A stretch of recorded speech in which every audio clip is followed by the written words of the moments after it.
네, 다 함께 일어나셔서 오늘 말씀 봉독하시겠습니다. 오늘 말씀은 창세기 5장 21절입니다. 창세기 5장 21절, 구약 페이지 6쪽입니다. 창세기 5장 21절에서 24절까지 저희는 한 절씩 교독하시겠습니다. 에녹은 65세에 무두셀라를 낳았고 무두셀라를 낳은 후 300년을 하나님과 동행하며 자녀들을 낳았으며 그는 365세를 살았더라. 에녹이 하나님과 동행하더니 하나님이 그를 데려가심으로 세상에 있지 아니하였더라. 아멘. 네. 우리 히브리서 말씀 또 보겠습니다. 히브리서 11장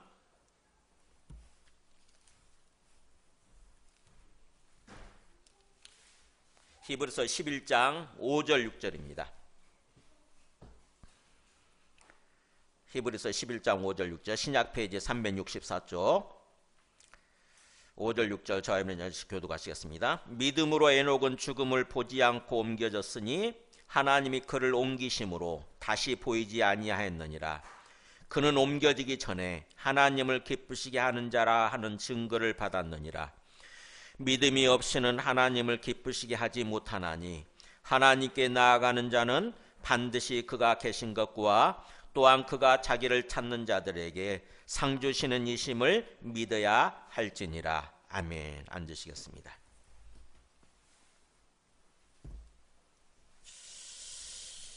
네, 오늘 말씀을 시작하기 전에 하나님의 임재 연습이라고 하는 혹시 책을 보신 적 있으세요? 하나님의 인재 연습, 지난번에 제가 한번 소개해드린 적이 있는 것 같은데 우리 친교실에도 이 책이 있나 봤더니 5권이나 있더라고. 5권이나. 그러니까 한 번도 지금까지 읽지 않으신 분들은 그 빌려가셔가지고 읽어보시기 바랍니다. 제가 소개해드릴게요. 한번 그 임재 연습 책 한번 보여줘 보세요. 네, 이 노렌스니까 1600년 되니까 1600년 되면 한참 종교육이 있던 시절인데 그때 어떻게 보면 어떤 형제 예수 믿는 형제 가톨릭 쪽인데 그 사람이 이 50세에 하나님을 제대로 이렇게 깨닫고 수도원에 들어가서 주방장으로서 부엌에서 섬기는데 그 부엌의 일을 하면서 항상 하나님과 교통하면서 하나님과 동행하는 그런 삶을 살았다고 하는 것입니다. 그러니까 하나님의 임재 속에서 산 거예요. 그거를 이렇게 그 어떤 마치 일기처럼 이렇게 글로 남겨놨는데 그거를 묶어서 책으로 낸 게 이게 하나님의 임재 연습이에요. 연습이란 말이 사실은 프랙티스입니다. 그러니까는 실습이죠, 실습. 실제로 하나님의 임재 속에서 살아가는 그런 삶을 살았다고 하는 거고 우리도 이렇게 그 노렌스처럼 그런 삶을 살자고 하는 거예요. 여기 보면 주방일을 하는 그런 모습이 나오죠. 물 기르고 하면서 항상 하나님은 나와 함께 계신다. 그래서 하나님과 함께 걸어간 거죠. 무슨 일 나든지 항상 하나님의 임재 앞에서 하나님의 어떤 그 앞에서 하나님이 나와 함께 계신다고 하는 것을 항상 의식하면서 하나님과 함께 걸어간 거죠. 이게 너무나 어떻게 중요하고 너무나 중요하고 유명하기 때문에 이 책을 한 군데서만 낸 게 아니고 여러 출판사에서 책을 냈더라고요.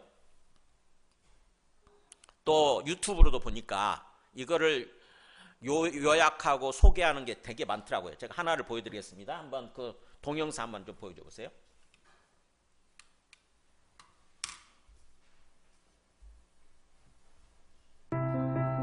수많은 볼거리가 생겨나는 이 시대, 하나님의 임재에 집중하는 것은 더더욱 어려워지고 있습니다.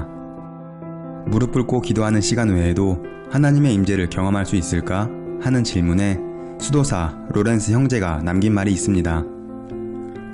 냄비와 프라이팬과 모든 사물의 주인 되신 여호와여, 식사 준비와 설거지로 나를 성인이 되게 하옵소서.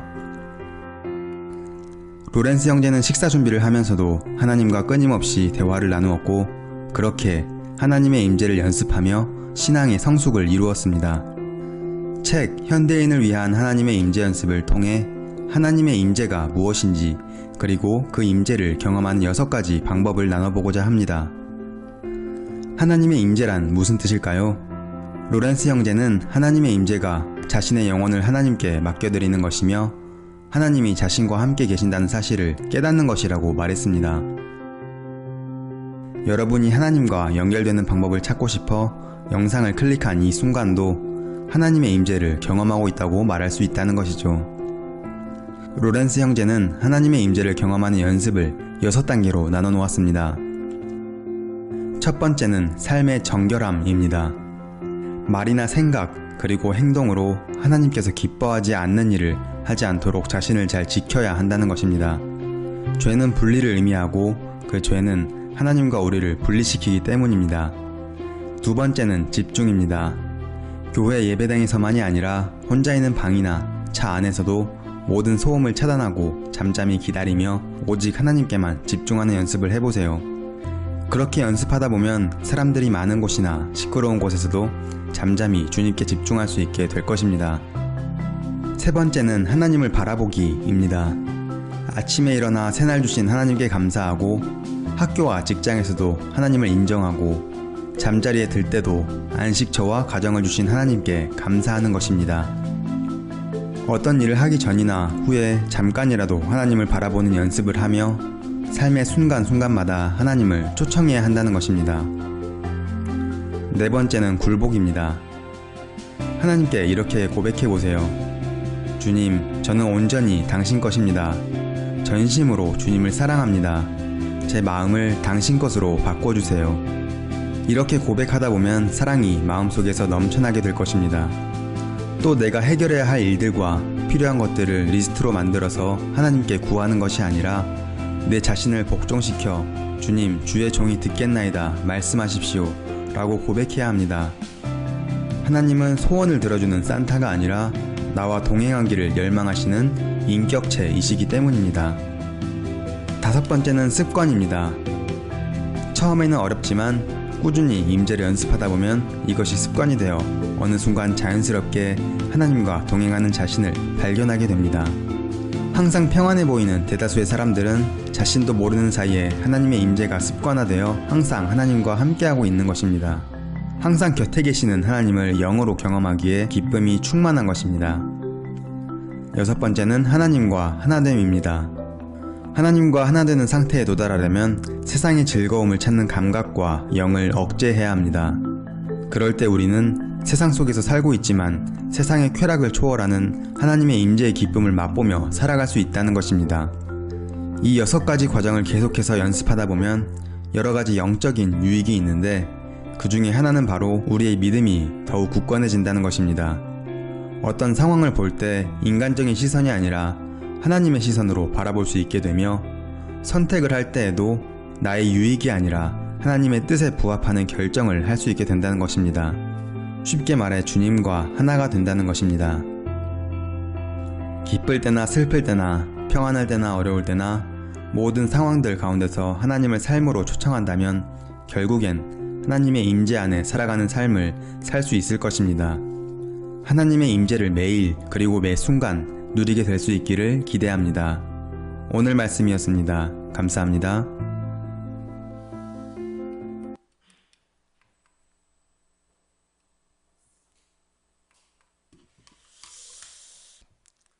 저 말에 공감이 되세요?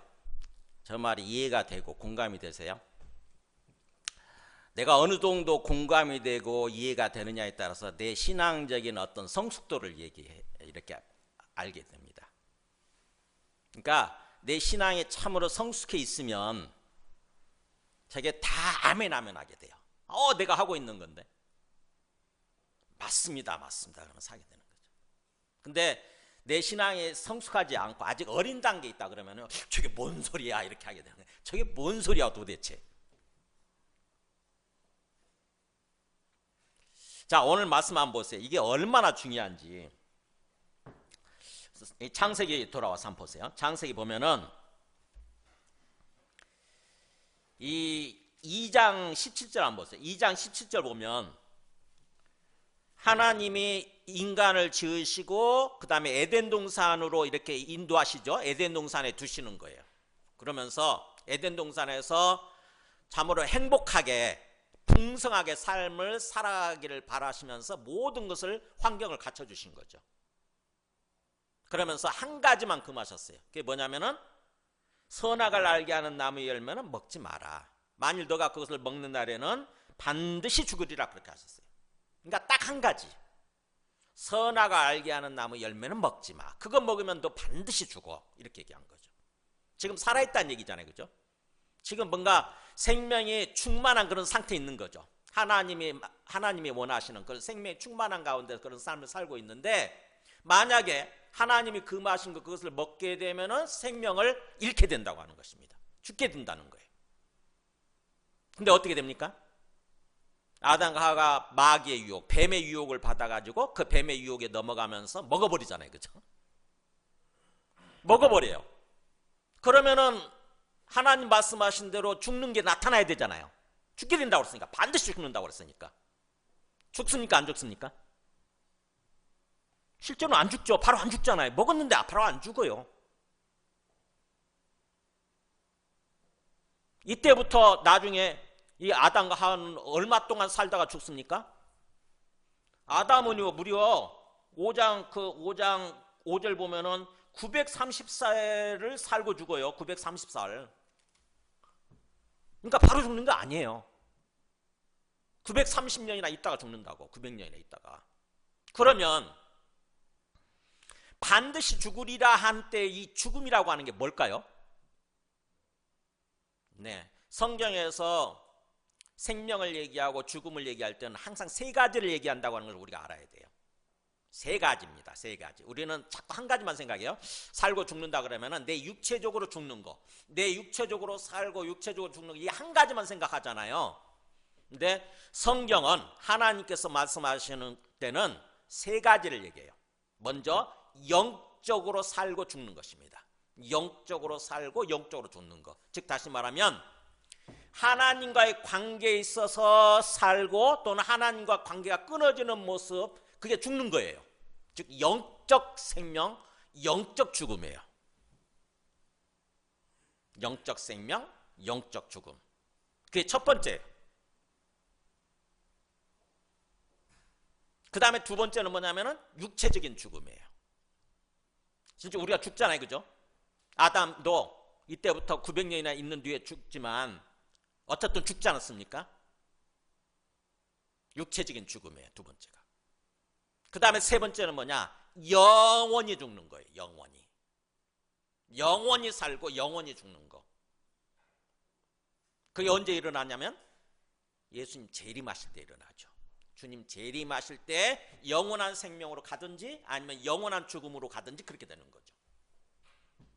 그러니까 세 가지입니다. 세 가지. 그래서 이걸 염두에 두고 주님이 말씀하신 거예요.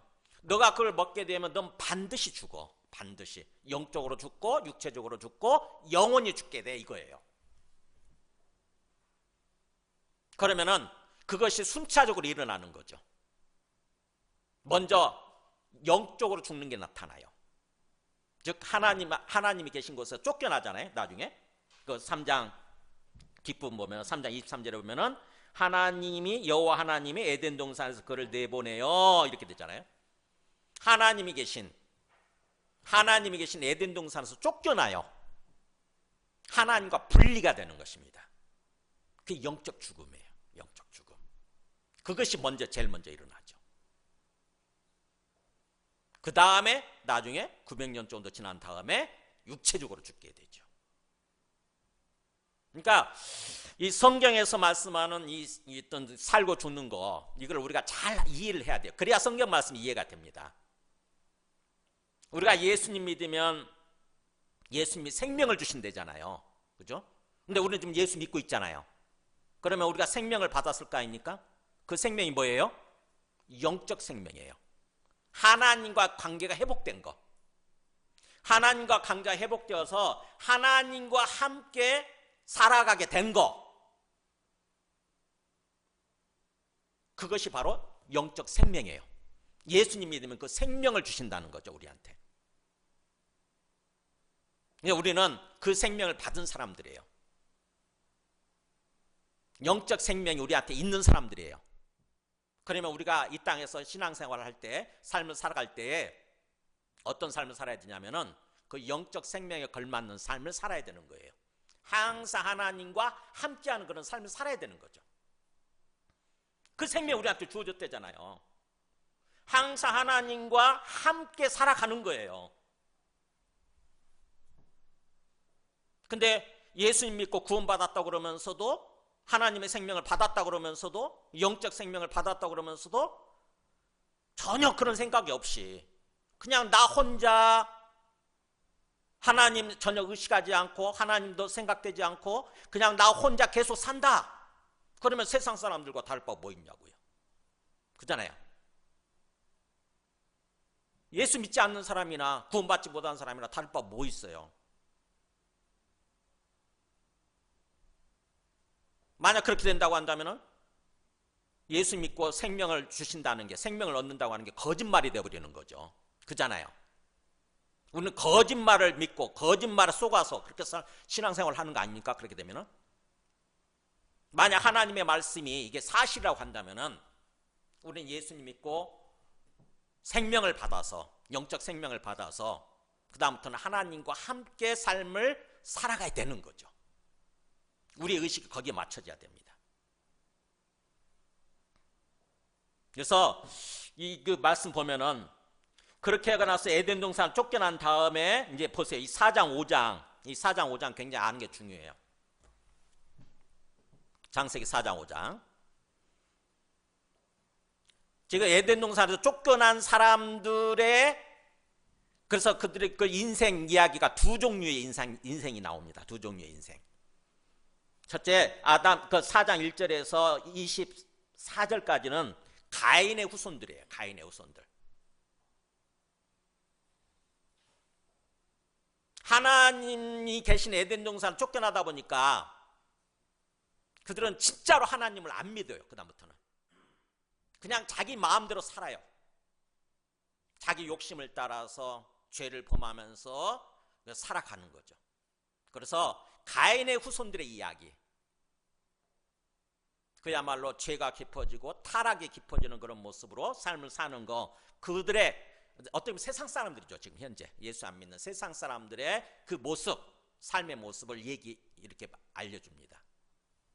그래서 그 사람들은 보면은 그 19절에 보면, 4장 19절에 보면은 라멕이 나오는데, 가인의 후손 중에 라멕이 나오는데 벌써 거기서 두 아내를 맞이하잖아요. 하나님은 우리한테 뭐예요? 일부일처제예요. 한 사람하고 결혼해서 그렇게 살아가도록 하나님이 정하신 거예요. 근데 닥치는 대로 이렇게 뭔가 결혼하고 아내를 맞이한다고 하는 것은 바로 죄를 범하는 거죠. 하나님의 뜻을 거스르는 거죠. 그러면서 그들이 또 그 라멕이 23절에 보면은 뭔가 나의 상처로 말미암아 내가 사람을 죽였다라는 말 나오죠. 나의 상함으로 말미암아 소년을 죽였다. 뭐예요? 살인까지 해요. 살인까지. 조금 내가 상처받았다고 죽여버린 거죠. 그러니까 그런 식으로 뭔가 이렇게 죄가 깊어지고 타락이 깊어지는 그런 삶의 모습을 얘기하는 거예요. 이게 가인의 후손들 이야기예요. 그들이 어떻게 보면 그들 중에 뭔가 문명을 발전시키는 사람들이 나오죠. 거기 20절에 보면은 가축을 치는 자의 조상이 되었고, 21절은 수금과 퉁소를 잡는 모든 자의 조상이 되었다. 그러니까 뭐 보면은 음악 쪽에 재능이 있어가지고 그런 사람들이고, 그 다음에 22절 보면은 그는 구리와 새로 여러 가지 기구를 만드는 자요, 이렇게 나오죠. 그러니까 아마 뭔가 과학적으로, 산업적으로 뭔가 이렇게 문명을 발전시키는 사람들이죠. 그런 식으로 어떻게 보면은 뭔가 그 문명을 발전시키면서 그런 삶을 살아가지만 그들 속에는 뭐예요? 그들 마음속에는 하나님이 없어요. 하나님이 없어요. 그런 사람들을 얘기하는 게 첫 번째 종류의 사람들이고, 그 다음에 25절부터 5장 32절까지는, 5장 끝에까지는 아벨의 후손, 셋의 후손들 이야기예요. 하나님에서 쫓겨났지만, 그래서 하나님이 보이지는 않지만, 그러나 그들은 기본적으로 하나님이 살아계신다는 것을 믿고 하나님을 부르면서 우리처럼 이렇게 하나님께 예배를 드리면서 살아가는 사람들의 이야기예요.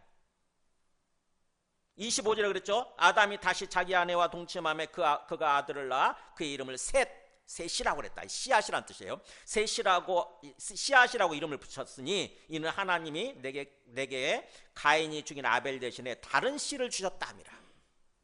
그러니까 아벨이 그렇게 하나님을 알고 경배하며 예배를 드리면서 살아가는 그런 사람이었는데 가인이 죽인 거예요. 가인이 아벨을 죽이죠. 최초의 살인사건이 일어나죠. 그래서 어떻게 보면 아담이 굉장히 실망을 했을 판인데 하나님이 새로운 씨앗을 주시는 거예요. 셋이라고 하는 씨앗을 주신 거예요. 그래서 아담이 셋이라고 이름을 붙인 거죠. 하나님이 아벨 대신에 다른 씨앗을 주셨구나. 하나님의 백성들의 씨앗이죠. 하나님을 알고 믿고 경배하면서 항상 살아가는 사람들, 하나님과 관계가 있는 어떤 생명의 삶을 살아가는 사람들. 그랬더니 26절 나오죠. 셋도 아들을 낳고 이름을 에노스라 하였다. 에노스란 말이 연약한 인간이란 뜻이에요. 연약한 사람. 하나님이 없이 어떻게 보면 연약한 인간. 그렇기 때문에 항상 하나님을 찾아야 되고 하나님이 있어야 되고 하나님께 의지해야 되는 그런 존재. 이 에노스라고 그렇게 이름을 지은 거예요. 굉장히 의미 있죠. 의미심장해요. 에노스가. 셋이 그렇게 이름을 짓고 어떻게 하냐면은 그때 사람들이 비로소 여호와의 이름을 불렀더라 이렇게 나오잖아요. 하나님의 이름을 불렀다고 하는 것은 하나님을 찾고 경배하고 예배드렸더라 이런 뜻이에요. 우리식으로 이렇게. 그들도 하나님이 안 보여요. 우리처럼. 하나님이 육체적인 눈에 보이지는 않지만 하나님은 분명히 살아계신다. 하나님 분명히 계신다. 그래서 하나님이 안 보이는 한계가 있긴 하지만 그래도 불구하고 하나님을 찾고 하나님께 경배하고 예배드리면서 하나님과 함께하는 영적 생명의 삶을 살아야 된다라고 하는 거죠. 그런 삶을 산 사람들이에요. 그 사람들의 후손을 얘기하는 게 5장 1절에서 32절 5장이에요. 5장. 그 사람들의 후손을 쫙 이름을 다 얘기를 했잖아요. 그죠? 근데 그 사람들의 삶을 찬찬히 읽어보면은 굉장히 오래 살죠. 아담은 930세를 살고 죽었더라. 셋은 8절에 보면은 912세를 살고 죽었더라. 그 다음에 11절 보면 게나는 누구죠? 에노스구나. 에노스는 905세를 살고 죽었더라. 쭉 그렇게 나오죠. 그 다음에 30절 31절 보면 라멕은 노아를 낳은 후에 950년을 지내며 자녀들을 낳았으면 777세 조금 작게 살았네. 777세 777를 살고 죽었더라 이렇게 나와요. 그러니까 어떻게 보면 또 하나님이 이 사람들한테는 큰 은혜와 복을 주셔서 오래 살긴 하네요. 그죠? 900년 막 900년 가까이 사니까 900년이면요. 우리 조선시대가 몇 년이었죠? 500년이에요. 조선시대 500년. 조선시대를 완전히 통과하고 고려시대 조선시대까지 합쳐서 산 거예요. 이 사람들이. 근데 결과는 그래도 죽는 거예요. 오래 살긴 했지만 결과는 죽었더라 이거예요. 이것이 어떻게 보면은 이 셋의 후손, 아벨과 셋의 후손들의 이야기는 바로 우리 예수 믿고 구원받은 사람들의 이야기예요. 우리도 마찬가지죠. 우리도 예수 믿고 구원받았지만, 그래서 하나님의 생명을 받긴 했지만 이 땅에서는 육체적으로 살다가 나중에 죽잖아요. 결국. 그죠? 한 번 죽는 것은 사람이 정하신 거죠. 그러잖아요. 죽게 돼 있어요. 언젠가는 우리가 다 죽어요. 그것이 이 셋의 후손들의 이야기라고 하는 거죠. 그러니까 이 두 종류의 인생 이야기는 바로 오늘날 세상 사람들과 우리 예수 믿는 어떤 그리스도인들의 어떤 이야기, 이것을 보여주는 거죠. 그것을 반영해 주는 거예요. 그런 가운데 오늘 중간에 새로운 이야기가 나오죠. 우리가 읽은 21절부터 24절까지 에녹 이야기가 나오는데 좀 특별해요. 굉장히 특별해요. 잘 보세요. 에녹은 다른 사람들 같으면 에녹도 몇 살을 살다가 죽었더라 이렇게 끝나야 될 판인데 그렇지 않아요. 어떻게 나옵니까? 에녹은 65세에 무드셀라를 낳았고 무드셀라를 낳은 후 300년을 하나님과 동행하며 자녀들을 낳았으며 그는 365세를 어떻게 했더라? 살았더라가 나와요. 살았더라. 죽었더라가 아니라 살았더라. 그리고 심지어 끝에 24절에 에녹이 그렇게 하나님과 동행하더니 하나님이 그를 데려가심으로 세상에 있지 아니하였더라. 죽었더라가 아니에요. 세상에 더 이상 존재하지 않았더라. 세상에 더 이상 보이지 않았더라 이거예요. 하나님이 데려가시는 바람에. 그러니까 에녹은 죽은 거예요? 안 죽은 거예요? 안 죽었어요.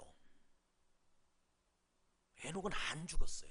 하나님이 그냥 데려갔었어요. 어디로 데려갔었을까요? 네, 하나님이 계시는 에덴 동산으로 다시 데려가신 거예요. 즉 하나님과 함께 계속 살고 있는 거예요. 우리가 소위 생각하는 예수님 믿고 구원받으면 나중에 천국에 들어가고 천국에서 영원히 산다고 이렇게 우리가 알잖아요. 에녹이 제일 첫 타자가 된 거죠. 에녹이 첫 케이스가 된 거예요. 에녹은 죽지도 않고 그냥 데려가셔서 그곳에서 살고 있는 거예요. 지금 영원히. 그렇다고 한다면은 하나님이 이 에녹 이야기를 통해서 우리에게 말씀하고자 하는 게 뭘까? 잘 생각해 보세요. 이걸 깨닫는 게 중요합니다. 그냥 에녹 이야기를 그냥 이렇게 하는 것이 아니라 뭔가 쫙 평지 있죠. 큰 평야에서 평야 같은 곳에 뭔가 다른 사람들 이야기를 쫙 늘어놨잖아요. 그런 가운데 에녹 이야기는 마치 큰 산맥처럼 큰 산처럼 이렇게 솟아난 모습으로 이렇게 보여주시는 거예요. 볼 수 있도록. 에녹 이야기를 이렇게 볼 수 있도록. 에녹이라는 사람을 우리가 볼 수 있도록 큰 산맥처럼 큰 산처럼 에베레스트 산처럼 이렇게 해놓으신 거예요. 그러면 하나님의 의도가 뭘까? 잘 생각해 보세요. 하나님의 의도가 뭘까? 이 에녹 이야기를 하시는 하나님의 의도, 하나님의 어떤 중심 생각, 메시지가 뭘까? 잘 생각해 보세요. 저는 성경을 그동안 쭉 읽으면서 그냥 그렇게 읽었어요. 에녹은 멋지게 살다가 죽지도 않고 갔구나. 하나님이 계시는 천국에 갔구나. 이런 생각을 했는데 전체 창세기 이 4장 5장 문맥을 통해서 잘 살펴보니까 와, 엄청난 메시지를 이렇게 남겨놓고 계시는 거예요. 저기 담아두고 계시는 거예요. 하나님께서. 즉 에녹은 우리의 삶의 모델로, 우리 신앙생활의 모델로 이렇게 제시를 하시는 거예요. 하나님께서 우리를 구원하셔서 우리가 어떤 삶을 살다가 어디로 가기를 원하시느냐, 이거예요. 에녹이 우리의 삶의 모델이라고 하는 것입니다. 에녹처럼 우리가 살다가 에녹처럼 영생에 우리가 들어가기를 원하시는 거예요. 그러니까 어떻게 보면 이 에녹 이야기는 너무너무 중요한 거죠. 너무너무. 그래서 이 에녹 이야기를 찬찬히 깊이 살펴볼 필요가 있어요. 에녹은 65세에 무드셀라를 낳았다고 그랬잖아요. 무드셀라를 낳은 후부터 뭔가 삶이 좀 바뀌어요. 그죠? 새로운 삶이 시작되죠.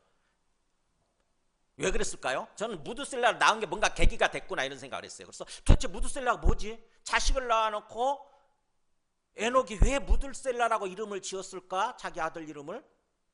그래서 제가 찬찬히 원을 찾아봤어요. 그랬더니 놀랍게도 무트, 죽음이라고 하는 뜻이더라고. 죽음. 그리고 셀라는 보내버린다는 뜻이더라고. 죽음을 보내버린다는 뜻이라고 이름을 지은 거예요. 죽음을 보내버림. 어디로 보내? 멀리 보내버리는 거죠. 그러니까 아마 그 에녹이 무드셀라를 낳고 나서 하나님의 큰 은혜를 받은 것 같아요. 하나님은 우리한테 원래 이렇게 죽도록 만드신 것이 아니라 죽음이 없는 세상, 죽음이 없이 죽지 않고 영원한 삶을 살아가기를 우리한테 바라셨구나. 그렇게 계획하셨구나. 이걸 깨달은 것 같아요. 그래서 자기 아들을 낳고 아들 이름을 죽음을 보내버림, 죽음을 멀리 보내버림이라고 하는 무드슬라라고 이름을 지은 거죠. 그리고 나서는 그야말로 죽음이 없는 세상을 소망하면서 삶을 산 것 같아요. 죽음이 없는 세상. 300년을 그렇게. 그걸 소망하면서 난 죽지 않기를 원합니다. 죽음이 없는 세상을 살기를 원합니다. 원래 하나님이 인간을 지으시고 나서 원래 그랬잖아요. 그죠? 에덴 동산에서 하나님의 말씀을 거역하지 않았다고 한다면, 하나님을 거역하지 않았다고 한다면은 그렇게 정말 죽지 않고 영원히 살 수 있었거든요. 근데 하나님의 말씀을 거역하는 바람에 죽음이 찾아온 거죠. 죽음이 주어진 거죠. 근데 무드셀라는 하나님은 우리를 원래대로 회복시켜 주시기를 원하신다. 이걸 안 것 같아요. 이걸 깨달은 것 같아요.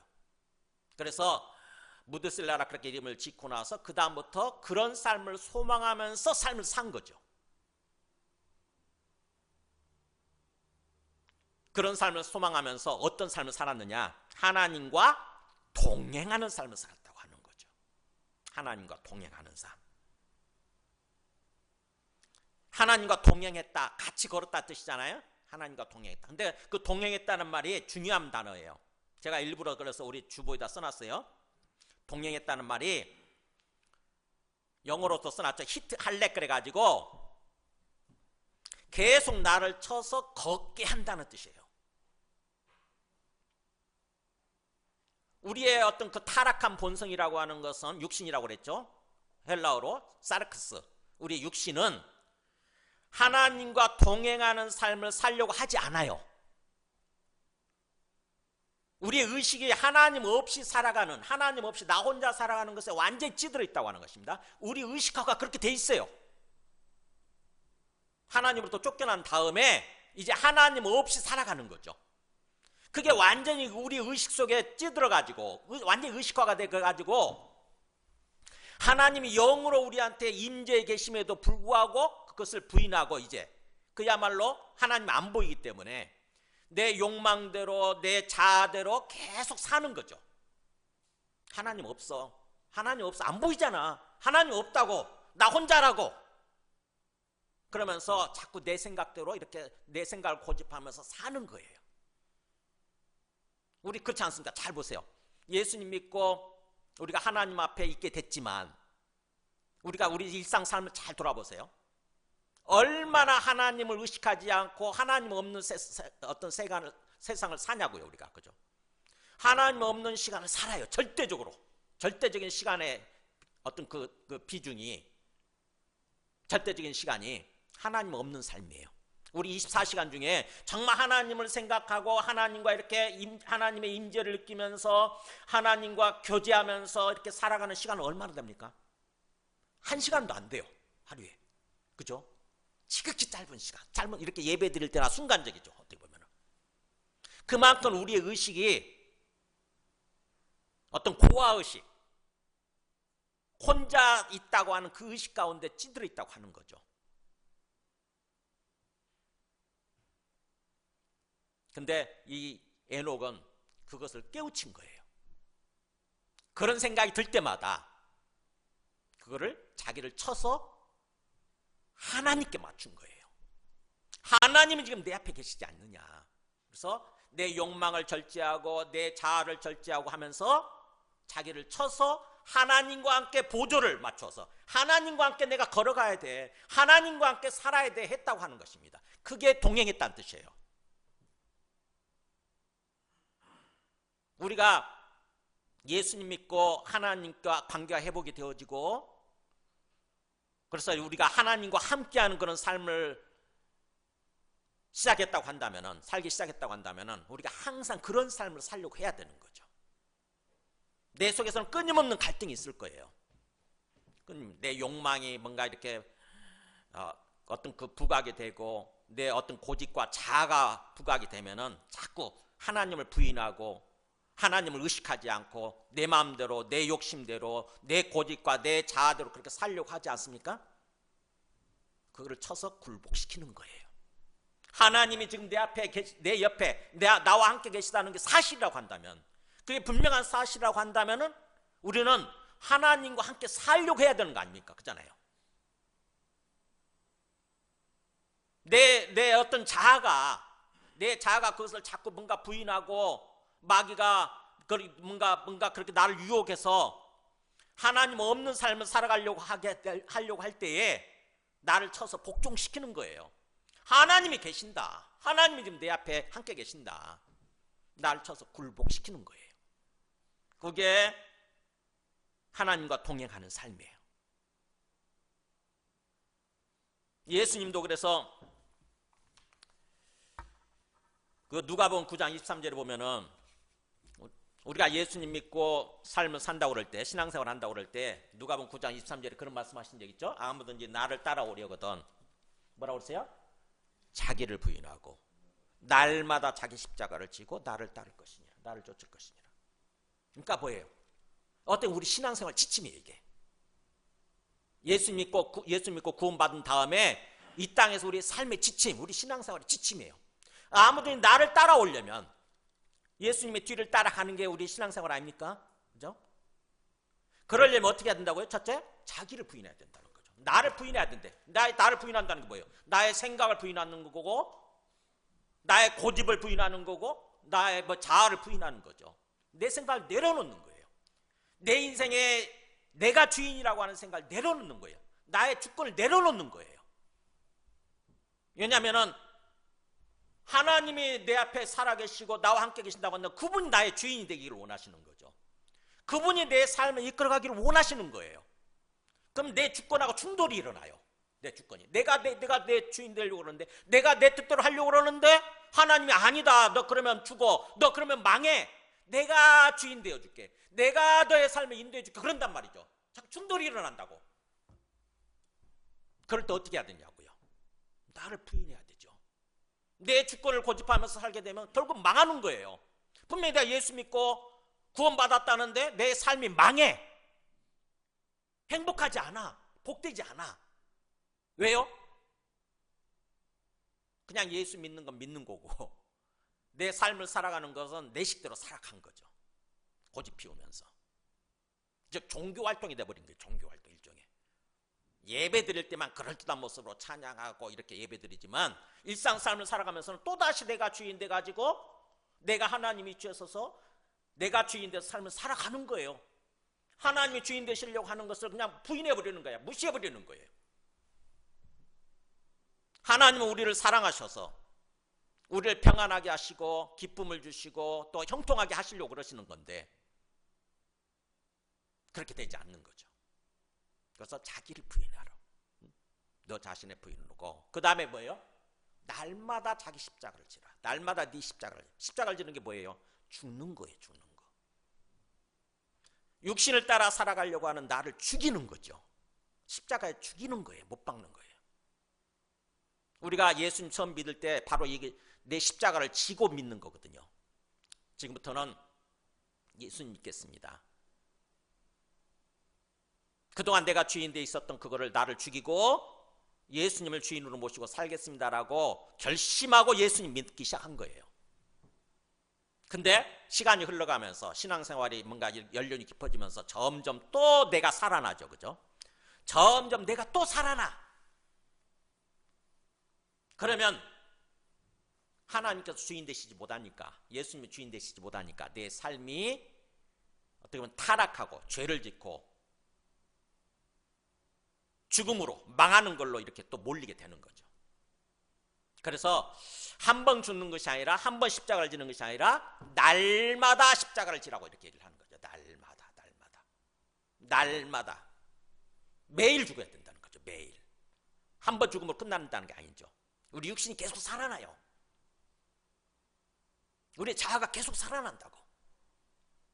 날마다 죽음을 선포하면서 살아야 되는 거예요. 아침에 출근하기 전에 거울을 보면서 주님, 오늘도 제가 죽겠습니다. 주님이 살아계시니 주님이 주인 되어 주시옵소서. 이렇게 고백하면서 결심하면서 그렇게 출근해야 되는 거죠. 날마다 자기 십자가를 지고. 그러니까 어떻게 보면은 누가라는 사람은, 이 누가복음을 쓴 누가라는 사람은 신앙생활을 제대로 알았던 것 같아요. 그래서 마태복음에서는 날마다가 없더라고. 근데 이 누가복음에서는 날마다를 일부러 끼어든 것 같아요.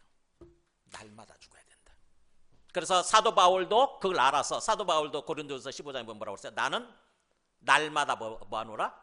죽노라 그러잖아요. 난 날마다 죽노라 이렇게 고백하지 않습니까? 그런 고백을 하면서 살아야 되는 거예요. 그게 동행하는 삶이에요. 나를 쳐서 복종시키는 거. 바울이 고린도전서 9장 27절에 보면은 사도 바울의 그 고백을 보세요. 내가는 다름질하기를, 신앙생활이죠 이게, 다름질하기를 방향 없는 것 같이 아니하고, 아무 방향도 없이 목적지도 모르고 그냥 아무렇게나 이렇게 신앙생활하는 게 아니고 분명하게 방향을 정하고 목표와 목적지를 정하고 걸어간다는 거죠. 그리고 또 싸우기를 권투하는 거예요. 싸우기를 허공을 치는 것 같이 아니하며. 권투 선수가 뭐예요? 상대방 보지도 않고 그냥 아무데나 막 그 허공에다가 주먹을 이렇게 내뻗는다고 생각해 보세요. 주먹질 한다고 생각해 보세요. 승리하겠어요? 그렇게 안 한다는 거죠. 그러니까 뭐야? 분명하게 타겟을 정하고, 사도 바울은 지금 분명하게 타겟을 정하고 목표를 정하고 그곳을 향해서 걸어간다는 거죠. 근데 그렇게 하는 데 있어서 뭔가 방해되는 게 있는 거예요. 내 육신의 자아죠. 내가 주인 되려고 하는, 내 생각대로 하려고 하는. 사도 바울하고 사람인데 그게 없었겠어요? 그죠? 사도 바울도 계속해서 그런 게 있는 거죠. 우리 모든 사람은 그게 있어요. 항상 영적인 갈등이 있는 거죠. 우리 마음속에. 그럴 때마다 어떻게 했느냐? 사도 바울은 내가 내 몸을 복종하겠다는 거잖아요. 야, 너 그러면 안 돼. 바울아, 너 그러면 안 돼. 너 그럼 망해. 그래서 자기를 쳐서 하나님께 복종시킨 거죠. 하나님께 맞춘 거예요. 하나님께. 그게 바로 이 에녹이 했던 하나님과 동행했다고 하는 그런 모습인 거예요. 하나님과 동행하는 삶의 모습. 그러니까 항상 뭐예요? 하나님이 지금 내 앞에 살아계신다.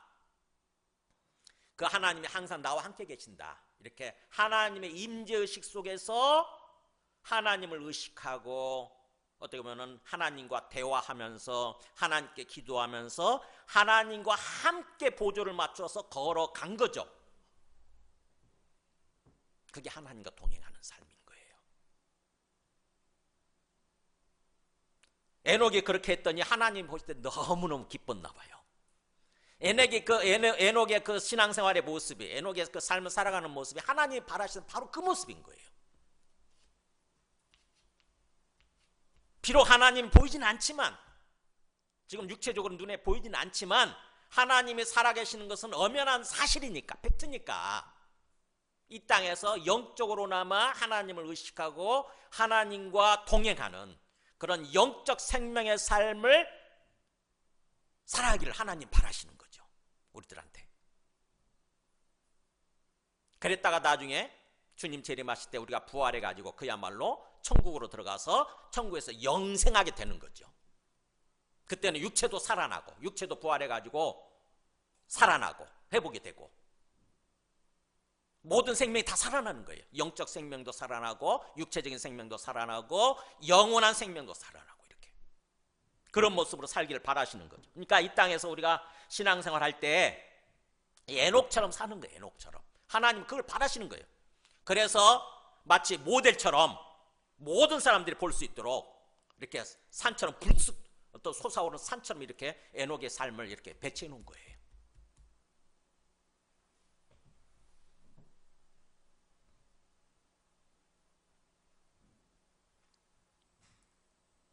어떻게 보면은 참 모든 사람들이 이런 삶을 살았어야 되는데 그러지 못하죠. 그죠? 6장으로 넘어가면은 모든 사람이 다 뒤섞여 버려요. 가인의 후손들이나 셋의 후손들이나 다 완전 죄악을 따라서 완전히 섞여 버립니다. 뒤죽박죽 돼 버려요. 그게 6장이 돼요. 거기 하나님의 아들들이란 말이 바로 셋의 후손들을 얘기하거든요. 6장에서.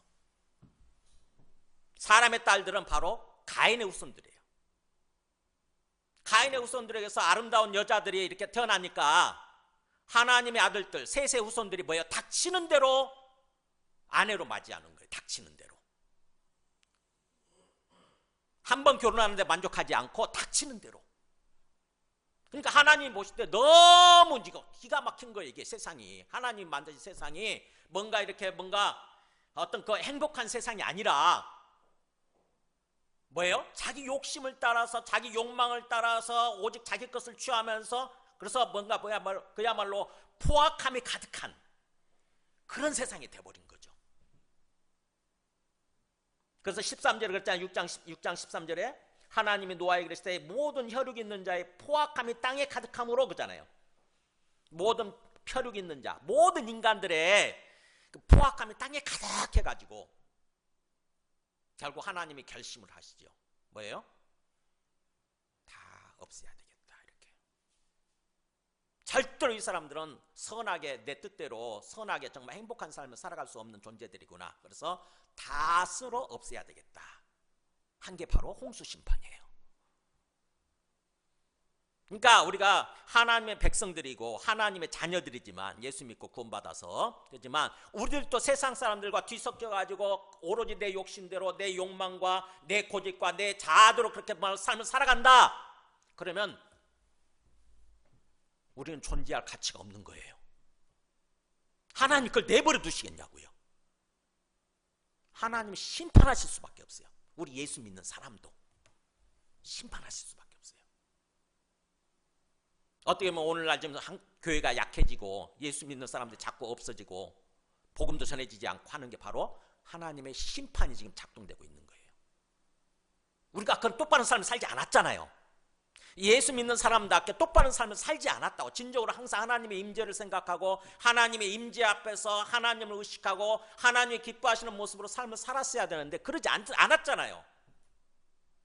그래서 우리의 삶을 통해서 세상에, 어두운 세상에 빛이 비춰지고 진리의 빛이 비춰지고 사람들이 보면서 깨달아야 되잖아요. 야, 저렇게 살아야 되는구나. 우리 인생이라고 하는 것은 저 사람들처럼 살아야 되는 거구나. 이렇게 깨달았어야 되는데 그게 안 된 거예요. 욕하지 않습니까? 개독교라고. 그러니 하나님이 참고 참다가 계속해서 참으시겠냐고요. 심판하실 수밖에 없어요. 이 홍수 심판의 모습이 바로 우리한테 그 교훈을 주는 거예요. 그런데 그렇게 홍수 심판하시면서도 유일하게 또 한 가정이 살아남죠. 누구냐면 노아예요. 노아. 마치 에녹처럼, 앞에 에녹처럼 노아가 또 에녹하고 비슷하게 살아요. 다 타락하고 다 부패하고 다 죄를 짓는 상황 속에서도 이상하게 노아는 어떻게 나옵니까? 그 9절에 나오죠. 6장 9절에 이것이 노아의 족보이라고 하면서 노아는 의인이요 당대의 완전한 자라. 그는 뭐라고 그랬어요? 하나님과 동행했다고 나오잖아요. 에녹도 하나님과 동행했는데 노아도 그렇게 하나님과 동행한 거죠. 다 타락하고 부패했는데 노아는 신기하게도 하나님의 은혜를 받아서 하나님을 의식하고 항상 하나님의 임재 앞에서 하나님과 동행하는 삶을 산 거예요. 그러니까 하나님이 다 심판하셔도 노아는 심판하실 수 없지. 노아는 살려주시는 거예요. 노아 때문에 노아의 가족도 다 살려주시죠. 노아의 가족이, 전 가족이 다 구원받아요. 8명이죠. 그게 바로 그런 식으로 전개가 됩니다. 창세기 이 부분이. 그래서 노아의 가족이 살아남아가지고 노아의 가족이 나중에 보면은 그러니까 결국 11장으로 이어져서 셈의 족보가 나오고 세 번째 아들이죠. 아니 첫 번째 아들이죠. 셈의 족보가 나오고 그 다음에 나중에 아브라함의 족보로 이어지잖아요. 그죠? 그래서 아브라함의 족보에서 아브라함의 후손을 통해서 그리스도가 나오지 않습니까? 세상을 구원할, 온 세상을 구원할. 그게 바로 우리의 계보죠. 우리의 족보죠. 우리의 족보. 우리의 족보가 그렇게 이어지는 거예요. 그러니까 창세기의 이 11장까지 이야기가 굉장히 중요한 거죠. 세상이 어떤 식으로 흘러가는지, 하나님이 세상을 어떻게 이끌고 가시고 계시는지 그 전체를 조망할 수 있는 거예요. 11장까지를 잘 제대로 읽으면 세상이 어떤 식으로 지금 흘러가고 있고 하나님이 세상을 어떤 식으로 이끌고 가고 계시는지 두 종류의 인간, 그죠? 두 종류의 인생, 두 종류의 인간들을 얘기하면서 보여주는 거죠, 우리한테. 우리가 어떤 종류의 인간들이고 인생들이고 우리가 어떤 삶을 살아야 되는지, 그래서 우리가 궁극적으로 우리가 어떻게 되는지 전체 처음부터 끝까지, 처음과 끝을 전체를 보여주는 거죠, 전체를. 그래서 이 11장까지 제대로 읽고 제대로 깨닫게 되면은 세상을 이렇게 조망할 수 있어요. 세상을 조망할 수 있습니다. 전체 세상을. 그래서 우리 인생을 어떻게 살아야 되는지 우리가 깨닫게 되는 거죠. 다시 에녹 이야기로 돌아와서 에녹이 그렇게 하나님과 동행하는 삶을 살았더니 하나님이 데려가셨다고 그랬죠. 하나님이 딱 너는 죽지 않고 그냥 하나님 너무너무 기뻐하신 거예요. 너무너무 사랑하시고 너무너무 기뻐하셔가지고 너는 죽지 말고 그냥 빨리 와, 빨리 나와 함께 같이 살자 해가지고 같이 그냥 데려가 버리신 거예요. 그래서 세상 눈에 세상에 더 이상 존재하지 않았더라 이거죠. 이거에 대해서 이 에녹의 삶에 대해서, 에녹의 신앙생활에 대해서 이게 얼마나 중요한지 나중에 히브리서로 넘어가면, 히브리서 11장이죠. 구약에 그렇게 믿음을 가지고 살았던 하나님의 아들들, 하나님의 자녀들을 얘기하죠. 인물들을 쭉 얘기합니다. 히브리서 11장에. 히브리서 한번 가보세요. 이제 히브리서 보면은 어떻게 보면은 진짜 믿음이 뭔지, 하나님 우리한테 바라시는 진짜 참 믿음이 뭔지를 얘기해 주기 위해서 믿음의 인물들을 쭉 얘기를 하는 거죠. 먼저 아벨부터 쭉 얘기를 하죠. 아벨과 가인이 있을 때 둘 다 제사를 드렸는데 아벨은 믿음으로 제사를 드리는 바람에, 믿음으로 예배를 드리는 바람에 하나님이 그걸 기쁘게 받으셨다는 거죠. 근데 가인이 드린 제물은 하나님 받지 않으시죠? 왜요? 믿음으로 드리지 않았거든. 그냥 종교 행위로, 종교 활동 차원에서 한 거예요. 이렇게 종교 활동 차원에서 그냥 예배 드린 거예요. 반면에 아벨은 믿었어요. 뭘 믿었느냐? 하나님이 지금 내 앞에 계신다. 그래서 하나님을 인격적으로 실제적으로 믿고 하나님이 기쁘게 받으실 만한 그런 모습으로 제물을 드린 거죠. 믿음이 있다 보니까 하나님이 기쁘게 받으실 만한 귀한 제물을 드리지 않습니까? 그죠? 양의 첫 새끼를 드린다거나 기름을 드린다거나 이것 드리잖아요. 근데 가인은 뭐예요? 믿음이 없다 보니까 남들 하네? 남들 예배 드리네? 남들 제사 드리네? 나도 해야지. 그러면서 그냥 아무 생각 없이 그냥 덜컥 뭐예요? 자기가 농사 지은 것 중에 그냥 아무 가지고 와서 에따 받으세요. 그러면서 이렇게 드린 거예요. 하나님이 무슨 거지예요? 하나님 무슨 구걸하시는 겁니까? 받지 않으신 거죠, 그거를. 그 아벨 얘기를 하고, 그러니까 우리가 예배를 드려도 믿음으로 예배를 드려야 돼, 믿음으로. 하나님이 받아주셔야 되잖아요. 하나님 받지 않으시면 우리가 쓸데없는 짓 하는 거 아닙니까? 시간 들이고 돈 들이고. 그렇게 아벨 얘기하고 나서 그 다음에 에녹 이야기를 하죠. 에녹 11장 5절에서 그랬잖아요. 믿음으로 에녹은 죽음을 보지 않고 옮겨졌으니 하나님이 그를 옮기심으로 다시 보이지 아니하였느니라. 근데 그는 옮겨지기 전에 하나님을 기쁘시게 하는 자라는 증거를 받으니 그랬잖아요. 그러니까 에녹은 믿음으로 삶을 살았는데, 하나님과 동행하는 삶을 살았는데, 그때 그 믿음으로 하나님과 동행하는 그 삶의 모습이 하나님을 기쁘시게 했다고 하는 것입니다. 그냥 신앙생활이 아니라 하나님이 보실 때 너무너무 마음에 쏙 드신 거예요. 하나님의 에녹을 보면서 너무너무 기쁘게 계신 거예요. 우리도 또 그런 삶을 살아야 된다고 하는 거죠.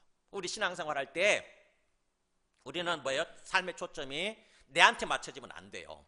내 욕심을 이루고 내한테 나를 만족시키는 삶이 아니라 하나님의 마음을 만족시키는, 하나님의 마음을 기쁘게 해드리는 그런 삶을 살아야 돼요. 하나님의 마음이 움직여야 되는 거죠. 나머지는 하나님이 우리를 보시면서 기뻐하시면 나머지는 우리가 걱정하지 않아도 돼요. 모든 것은 하나님이 다 채워주시고 하나님이 지켜주시고 하나님이 이끌어주시게 되는 거야. 하나님 마음이 기쁘시면. 우리가 자식들 키울 때 그러지 않습니까? 자식들 보면서 너무 이뻐. 그럼 어떻게 되죠? 그 자식이 요구하지 않아도 부모가 알아서 다 챙겨주잖아요. 알아서 다 챙겨주잖아요. 그런 거죠. 그러니까 우리는 항상 우리의 초점이, 우리의 삶의 목표, 삶의 초점이 하나님이 기뻐하실까, 내가 어떻게 행동하면 하나님이 기뻐하실까, 여기에 맞춰져야 되는 거죠. 근데 우리는, 우리의 죄성은 뭐냐면은, 우리의 죄성, 항상 하나님께 초점 맞춰져 있는 것이 아니라 나한테 초점이 맞춰져 있어요. 내가 어떻게 하면 하나님을 이용해서 내 욕심을 채우는, 내 소망을 이루는 그걸 사람 살아갈까? 항상 나에게 맞춰져 있어요. 내가 목표고 하나님은 수단이야. 하나님은 도구야. 많은 사람들이 그런 식으로 신앙생활을 해요. 하나님을 믿고 하나님께 막 복을 달라고 기도하면서 뭐예요? 복을 주시기 위해서 하나님이 존재하는 것처럼 생각하는 거죠. 그래가지고 그 복이 주어지면 그 다음부터는 이제 하나님 필요 없는 거죠. 그죠? 하나님 필요 없어요. 그 다음부터. 우리가 70년대, 1970년대, 80년대만 해도 얼마나 굉장히 가난하고 못 살았던 시절이니까 얼마나 그렇게 하나님을 열심히 찾았습니까? 그렇잖아요? 근데 조금 90년대 들어서서 조금 뭔가 좀 부해지고 좀 살만해지면서 뭐예요? 하나님 가볍게 여기잖아요. 그죠? 별로 하나님 찾지 않아요. 하나님 별로 그렇게 중요하지 않아요. 어쩌다 우리가 어려운 일을 당하고 내 필요가, 하나님 필요가 느껴지면, 하나님을 필요해지면 그때 또 하나님을 찾지요. 그런 식으로 우리가 지금 타락하고 부패 있는 거예요. 근데 에녹은 그렇지 않았다는 거죠.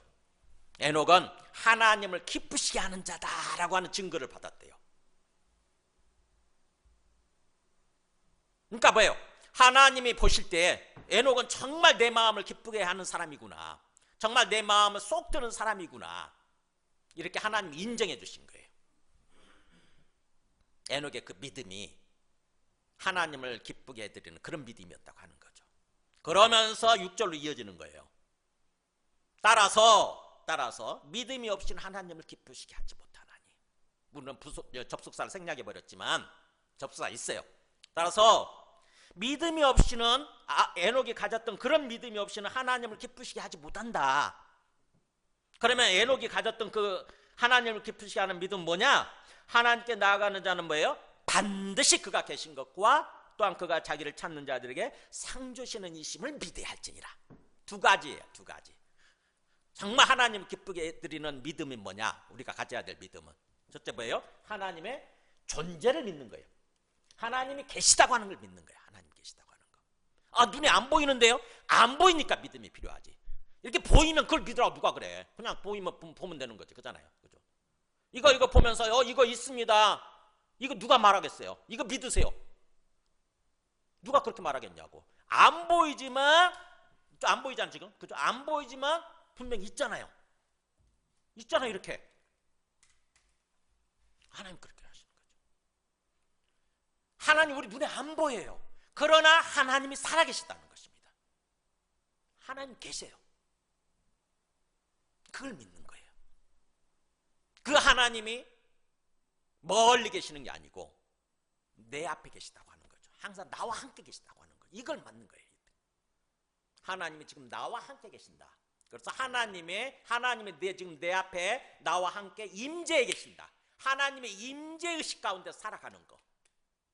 하나님의 임재의식. 이게 완전히 우리 몸에 체화가 돼야 돼요. 우리 몸에 완전히 배야 돼요. 의식화가 돼야 돼요. 의식화가. 그게 신앙적으로 성숙해지는 거예요. 항상 하나님이 지금 나와 함께 계시다고 하는 것을 항상 내가 의식하게 되는 거. 그 의식 가운데 살아가는 거죠. 그러면 뭐예요? 하나님을 자연스럽게 부르겠죠. 그죠? 하나님이 지금 나와 함께 계신다고 그러면 내가 힘들 때마다 뭐 하겠어요? 하나님 이럴 때 어떻게 해야 되죠? 그러겠죠? 하나님 이렇게 할 때 어떻게 해야 되죠? 하나님 어떻게 해야 될까요 이거? 하나님 도와주세요. 그럴 거고 또 뭔가 잘 될 때는 뭐예요? 하나님 감사합니다. 하나님 저 사랑해요. 하나님 제가 너무너무 사랑해요. 하나님 감사해요. 이러겠죠. 그죠? 그러면서 또 하나님께서 뭔가 예배드려라 그런 말씀하시면 너무 당연하죠. 하나님 말씀에 순종하려고 하는 그런 게 나타나겠죠. 그죠? 그래서 믿음은, 진정한 믿음은 뭐예요? 순종하는, 행동하는 믿음이에요. 행동하는 믿음.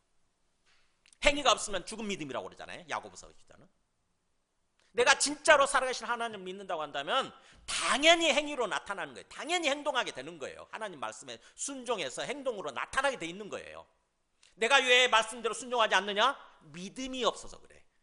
믿음이 없거나 믿음이 약하거나 믿음이 어리거나 그래서 행동하지 않게 되는 거예요. 근데 내 믿음이 진짜 믿음이고 정말 하나님과의 관계가 깊어지는 그런 믿음이라고 한다면 당연하죠. 하나님 말씀하셨을 때 당연하죠. 아멘이죠. 아멘. 그렇게 되는 거죠. 그래서 하나님이 계시는 걸 믿는 거. 그 다음에 두 번째는 뭐냐면은 그가 자기를 찾는 자들에게 상 주시는 이심을 믿는 거예요. 하나님을 찾으면 하나님은 묵묵히 야 네 마음대로 해 이게 아니라 뭐예요? 하나님이 응답해 주시는 거죠. 하나님이 응답해 주시고 상 주시고, 이 상이란 것이 보상해 주신다는 뜻이에요. 보상해 주시고 응답해 주시고. 그러니까 하나님이 정말 살아계시고 나의 하나님이 되시고 나의 주인이 되신다고 한다면 내가 하나님을 찾을 때, 하나님께 기도하고 예배드리면서 하나님을 찾을 때, 또 하나님께 도움을 요청할 때 하나님은 반드시 응답해 주신다는 거죠. 이걸 믿는 거예요. 이걸 믿고 신앙생활을 하는 거예요. 에녹이 그랬다는 것입니다. 에녹이 그 믿음을 가졌다는 거죠. 그래서 하나님과 항상 동행하면서 그렇게 산 거죠. 항상 하나님의 임재의식 가운데서 항상 하나님을 찾고 또 하나님을 또 응답받고, 뭔가 내 육신이 반항하고 막 거부하려고 할 때마다 자기를 쳐서 복종시키고, 야 그러면 안 돼, 하나님 옆에 계시잖아, 하나님께 맞춰야지, 그런 식으로 삶을 살았다고 하는 거죠. 우리가 그런 삶을 살아야 된다고 하는 것입니다. 우리도 똑같이 예수님 재림하실 때까지 이 땅에서 신앙생활을 그런 식으로 사는 거예요. 그런 식으로. 항상 하나님이 지금 살아계시고 하나님이 나와 함께 계신다, 나와 함께 걷기를 원하신다, 나와 함께 동행하기를 원하신다.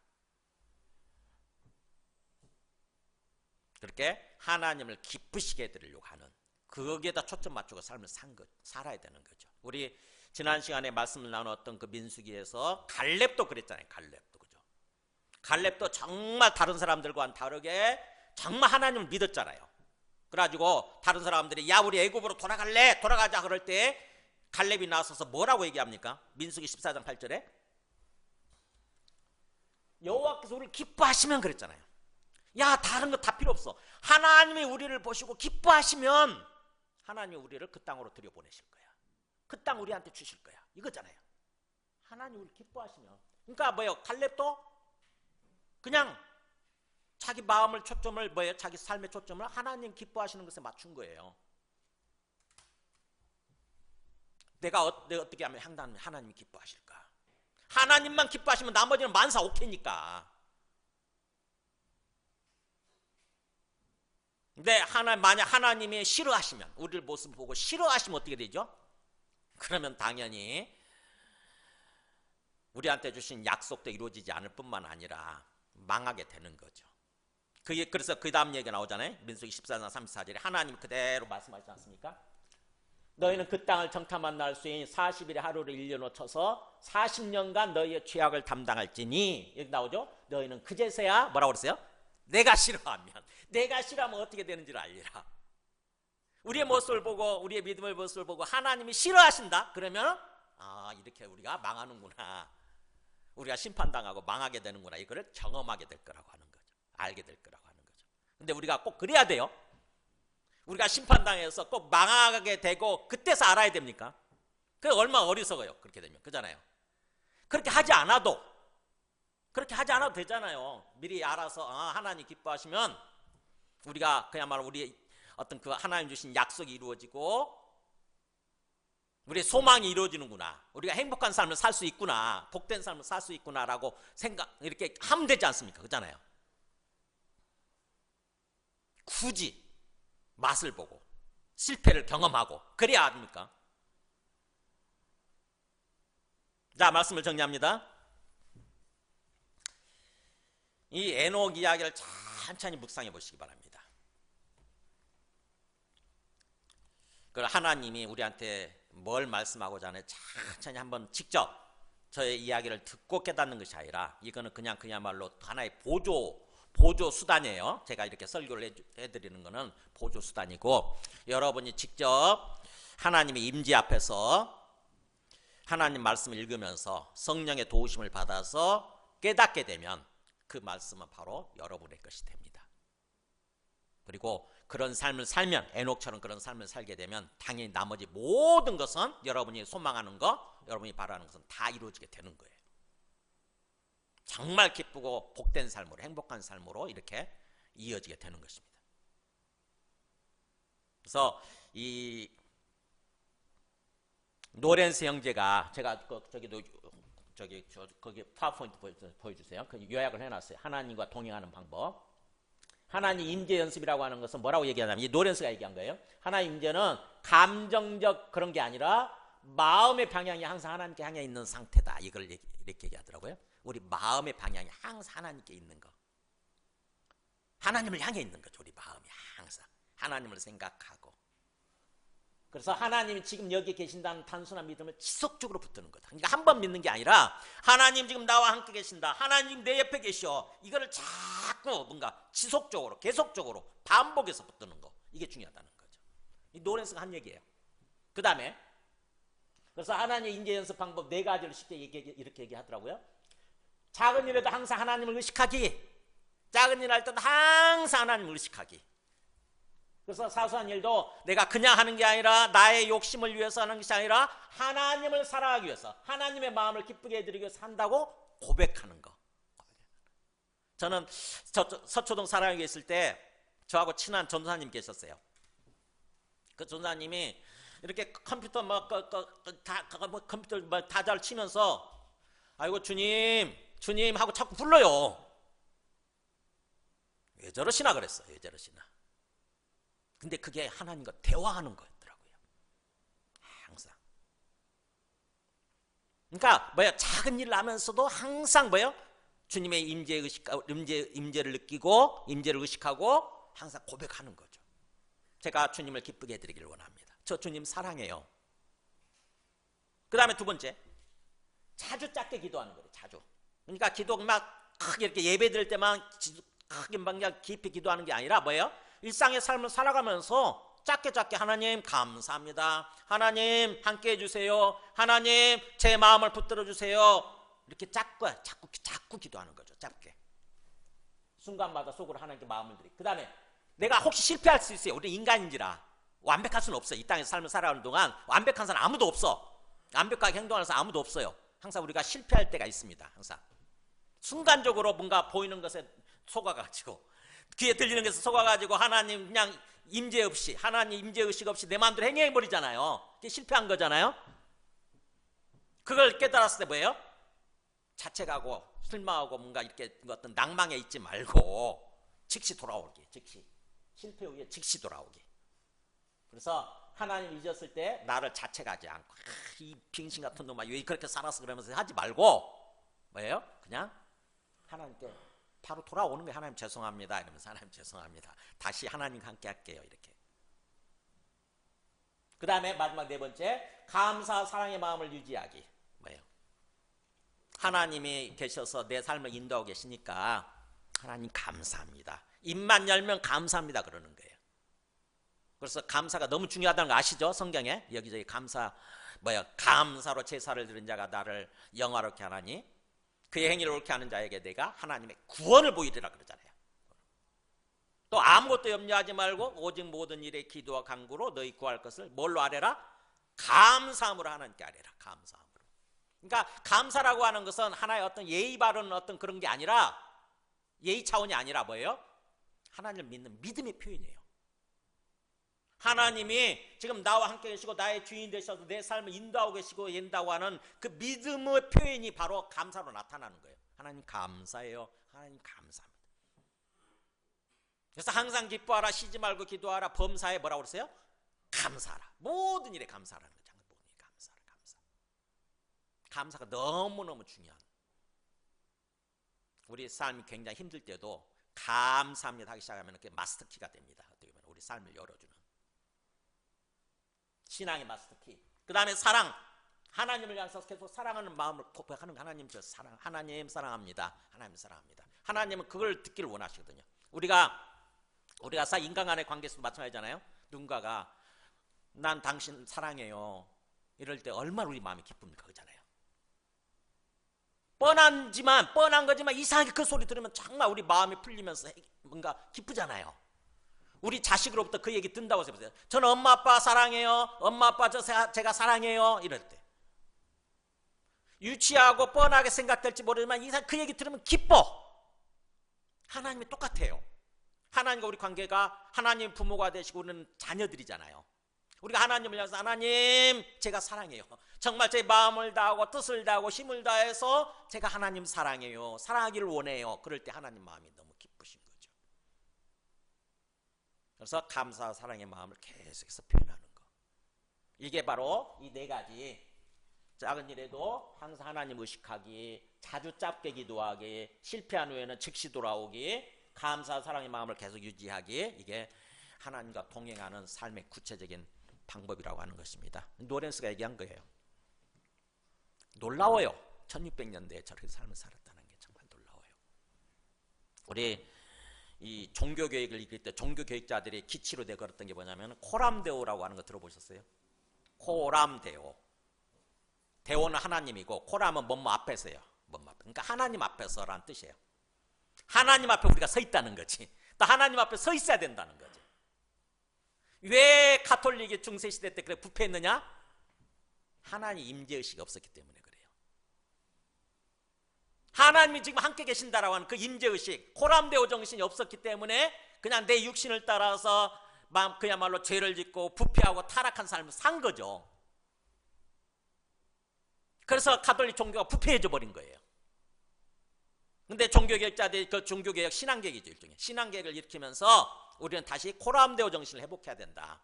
하나님이 내 앞에 계시고 내가 하나님 앞에 있다고 하는 그 하나님의 임재 가운데 있다고 하는 것을 항상 회복해야 된다. 그것을 생각하고 살아야 된다는 거죠.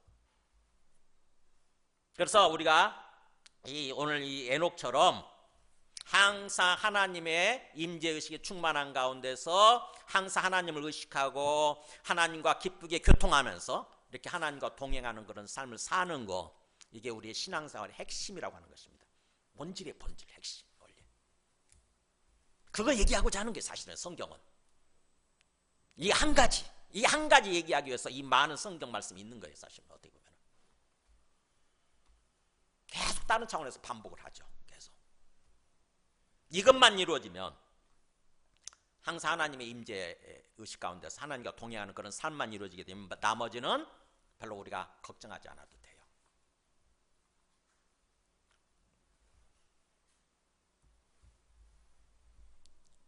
오늘 말씀을 통해서